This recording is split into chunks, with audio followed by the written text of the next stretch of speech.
Hi guys, it's Irina. Welcome back to my channel. Today we're talking about these two iPhones, the iPhone 16 Pro and the iPhone 17 Pro. A couple of months ago I switched from my 16 Pro to the 17 Pro, and I must say this transition to a new iPhone has never felt this weird. Let me explain. Let's start with design, and I'll be honest with you guys, when I saw those rumored photos of the new iPhone 17 Pro, I thought it was a joke, cause come on, the new iPhone can't look like that.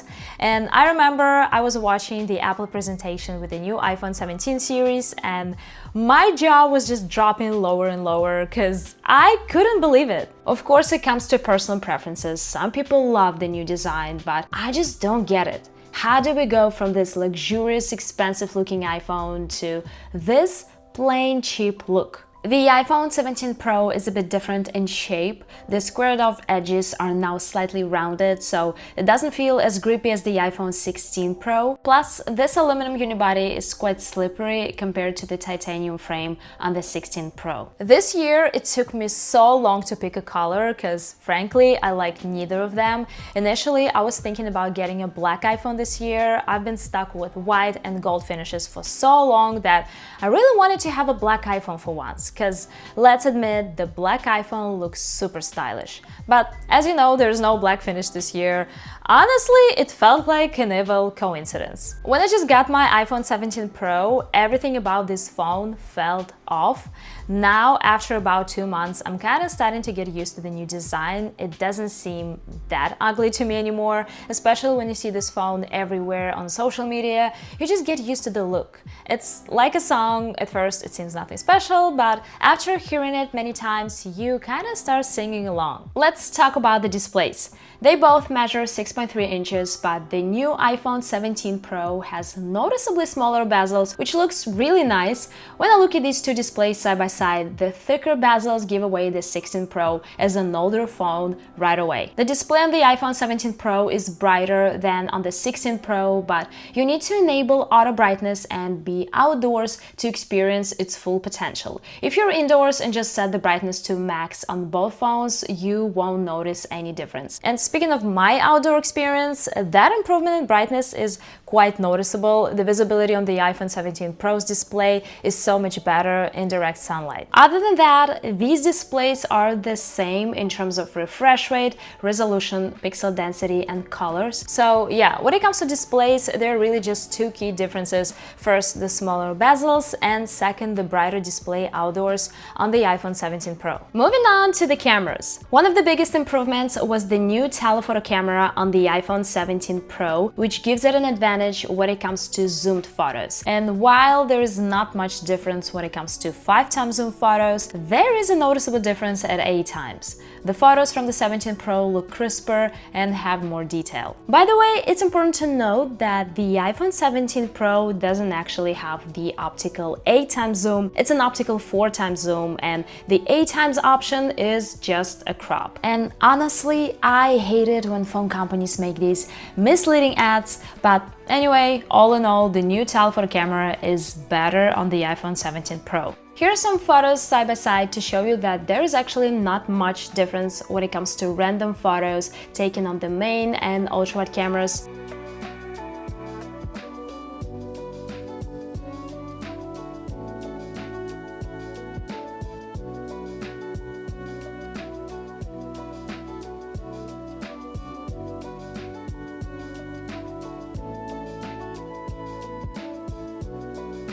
When it comes to videos, I would say both phones are pretty much on par. Yes, there are some slight differences in colors, but I can't say one video is better than the other. What do you think, guys? And now let's talk about the front cameras. The front camera on the iPhone 17 Pro has been upgraded quite a bit, both in terms of photo and video quality as well as new features. I would say this difference is more noticeable in photos. The shots definitely look slightly sharper on the iPhone 17 Pro. Also, I've noticed that the field of view is wider on the front camera of the iPhone 17 Pro, which is pretty cool. When it comes to videos, the quality is slightly better on the iPhone 17 Pro Pro as well. There's a bit less noise at the corners of the videos, but at the same time, I cannot say this is like a huge improvement. But it's important to know that these photos and videos were shot in good lighting, and as we know, the good lighting is the key. But if you take a look at these videos and photos taken in slightly worse lighting conditions, you will see the iPhone 17 Pro performs noticeably better. There is also this new feature on the iPhone 17 Pro that lets you rotate the frame without rotating your phone. It's pretty cool because this way you keep looking straight to the camera and not to the side when your phone is in the landscape position, and also you can easily fit more people in the frame without rotating your phone. By the way, if you tap this button, you can enable or disable auto zoom and auto rotate. Your iPhone 17 Pro can adjust these two parameters automatically. This feature is called Center Stage. And by the way, you can also use it during your video calls and while recording videos, which is really convenient. You don't have to hold your phone like this if you're vlogging. You don't have to change the position of your iPhone on a tripod, whether recording short form or long form videos.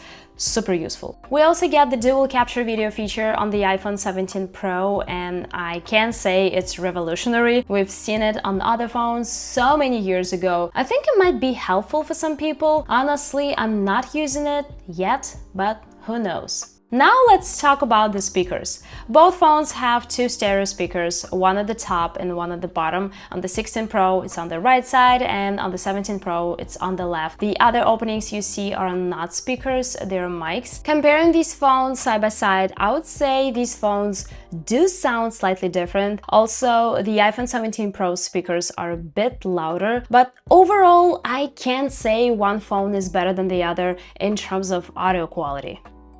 Battery life. Apple claims that the new iPhone 17 Pro has a longer battery life compared to its predecessor, the 16 Pro, but I'll be honest with you guys, I haven't noticed any dramatic difference. My iPhone 16 Pro usually lasts me around 33 hours, give or take, with moderate use, and my 17 Pro lasts me about the same. I accept that if I had done the battery drain test, I would most likely have seen the difference between these phones, but if we're talking about the real-world use, once again, I haven't noticed any significant change. By the way, recently I got this Apple 35-watt charger and I'm so happy about it. The thing is, my power strip is always full because there are also lights plugs and the desk plug, and I needed just one more empty outlet so that I wouldn't have to constantly switch cables under my desk between my Apple Watch charger and my Lunar Ring charger. So this adapter has two ports, and now I can combine these two cables and have an extra place for my Lunar Ring charger. Now the question is,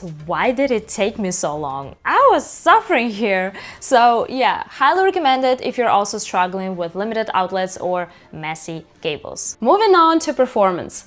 These phones feel pretty much the same. I haven't really noticed any difference when I switched to the iPhone 17 Pro. It feels like the same phone with just some little upgrades here and there. At first, my experience with the iPhone 17 Pro was not so smooth. It was a bit glitchy due to the new iOS 26, but then after a couple of updates, it got better. So now I don't have any complaints. This phone is very capable. It's fast and snappy. You can do whatever you want on this phone. That said, the iPhone 16 Pro isn't far behind. It's still very capable.